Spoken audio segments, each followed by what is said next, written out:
How would parents even begin to know what laws they need to understand and what their rights are? What I can tell you is oftentimes the parents understand what the law is and what their rights are better than the schools, which is extremely unfortunate. Our schools are getting really poor legal training on most of these issues. And with the advent of Google and ChatGPT and all these other things, a parent can look up something. For instance, recently I was in a meeting and the child's on homebound, and we were asking for more hours. And the teacher said, oh, 5 hours is the maximum. And I said, no, it's the minimum.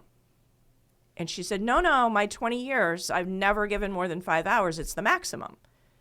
And I said, common misconception, because I always try and be nice to the teachers. Like, I'm not like trying to point it out and embarrass them. I'm like, no, common misconception. It's actually 5 hours is the minimum.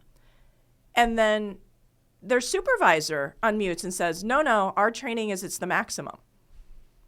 So imagine a system where it is very clear. A parent can Google in 2 seconds that 5 hours is the minimum. And actually, in Missouri, the guidance says, and 5 hours will likely never provide a child with FAPE. So a parent can find that out in 2 minutes.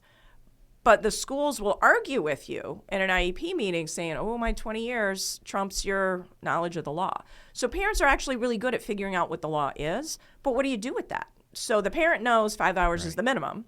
The school says it's the maximum. And the meeting ends with the kid not getting more than 5 hours. So how is that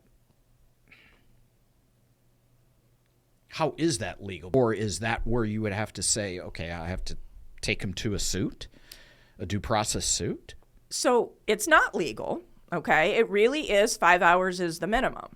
But if they're not going to give you more than 5 hours, now you have to decide, how do I enforce the law? So you're talking the parent has the responsibility to try to enforce the law. Correct. There is no enforcement mechanism besides the parent in these cases.